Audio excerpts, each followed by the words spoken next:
founding executive artistic director of the African Heritage Dancers and Drummers that has served the metropolitan Washington area for more than 50 years with workshops in African dance, music, culture, and crafts.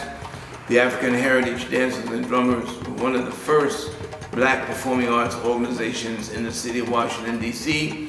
to lift up traditional African culture as a valid art form to be embraced and to be revered for the history and the beauty that it brings to not only African people, but people worldwide.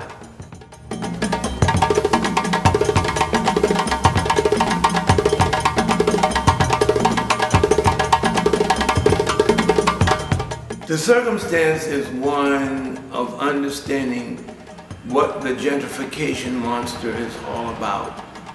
The community is, in fact, in a circumstance of gentrification, which means that another race wants to come in and inhabit the buildings in our community. We have been shortchanged by various governmental entities and having financial support to pay the requisite rents on the space. We are now at a point where we're being evicted from the space in February, if you will, Black History Month. How do you evict a 50-plus-year-old African-centered organization or institution in the month of February, Black History Month, and maintain the validity of that act in terms of the whole idea of what Black History Month is supposed to represent? History, art, and culture. Now, it's a circumstance of understanding what financial responsibilities are. And we do meet our financial responsibilities when we have monies in terms of being artists.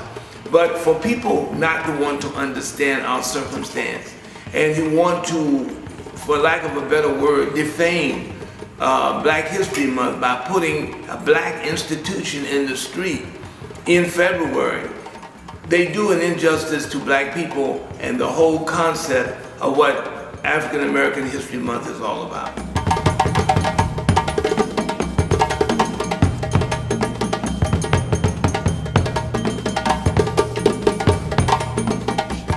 I'd like to see my community understand that they have to be proactive about their existence and about the things that mean something to them.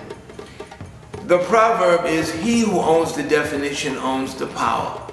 Many people in the black community do not feel worthy of owning the power.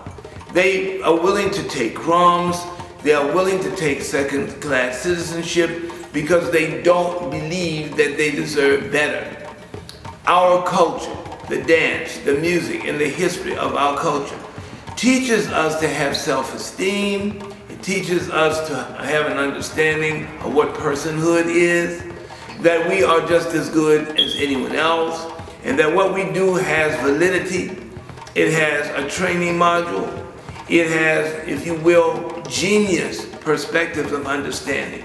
Someone asked me the other day, what did I see as a revelation in terms of black music being considered jazz and its origin? I said, well, you must understand that everything in modern society is based on African improvisational music. Improvisational music allows the tattoos of the computer, the cell phone, and many other instruments to be usable. Without sound tattoos, there is no way to communicate the intelligence of the entity. And that goes for robotics as well as computers. So we see, very simply, the eternal genius of what black people have brought to the world. Not to say that other people have not contributed, yes they have, but the genius of the African has always been Genesis in terms of realizing what real civilization is all about.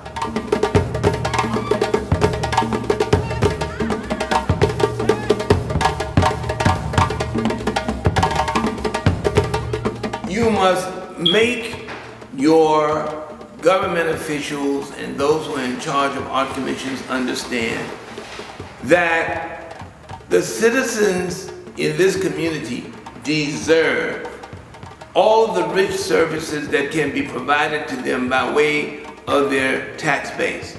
All the citizens in the city pay taxes. It is not that an art commission or a city government can tell people that they're not worthy to receive services because they don't know what art is. And art to them is a Euro model. It is not an Afrocentric model, which means that when one wants to introduce the Euro model to the community, that is supposedly bringing people to a state of civilization. Using that perspective of European civilization to say that it is the epitome of understanding what genius and what technology is all about. But in reality, it is a perspective of understanding that every citizen in the community deserves richness. They deserve art, they deserve dance, music, culture, and they deserve to have it from a culturally sensitive base where they can see rich images of themselves along with other people.